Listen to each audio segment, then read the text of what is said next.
Hi ನಮಸ್ಕಾರ, simple ಅಡುಗೆಗೆ ಸ್ವಾಗತ. ಸಂಡೇ ಮಧ್ಯಾಹ್ನ ಮುದ್ದೆ ಜೊತೆಗೆ ಒಂದು ಸೂಪರ್ ಆಗಿರೋ ಮಟನ್ ಗ್ರೇವಿ ಮಾಡೋದು ಹೇಗೆ ಅಂತ ಸಿಂಪಲ್ಲಾಗಿ ಹೇಳ್ಕೊಡ್ತೀನಿ.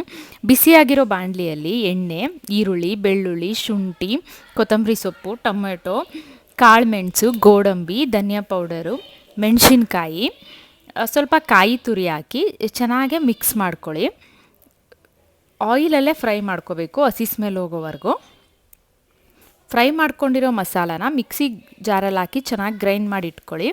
ಶುಂಠಿ, ಬೆಳ್ಳುಳ್ಳಿ, ಕರಿಬೇವಿನ ಸೊಪ್ಪು ಹಾಕಿ ಪೇಸ್ಟ್ ಮಾಡಿ ಇಟ್ಕೊಳ್ಳಿ.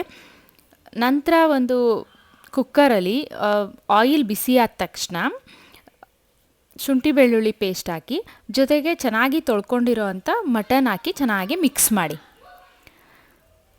ನಂತರ ಸ್ವಲ್ಪ ಉಪ್ಪು, ಸ್ವಲ್ಪ ಅರಿಶಿನ ಹಾಕಿ ಚೆನ್ನಾಗಿ ಹಸಿ ಸ್ಮೆಲ್ ಹೋಗೋವರೆಗೂ ಚೆನ್ನಾಗಿ ಫ್ರೈ ಮಾಡಿ. ಅದಾದಮೇಲೆ ಗ್ರೈಂಡ್ ಮಾಡ್ಕೊಂಡಿರೋ ಮಸಾಲ ಹಾಕಿ ಚೆನ್ನಾಗಿ ಮಿಕ್ಸ್ ಮಾಡಿ.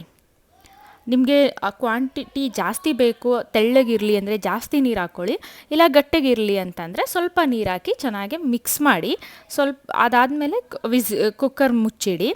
3 ವಿಸಿಲ್ ಆದರೆ ಸಾಕು. ಎಳೆ ಮಾಂಸ ತೊಗೊಂಡಿದ್ದೀವಿ ನಾವು, ಹಾಗಾಗಿ ಮಾಂಸ ಬಲ್ತಿದೆ ಅಂತಂದರೆ ನೀವೊಂದು 5 ವಿಸಿಲ್ ಆದರೂ ಹಾಕಬೇಕಾಗತ್ತೆ.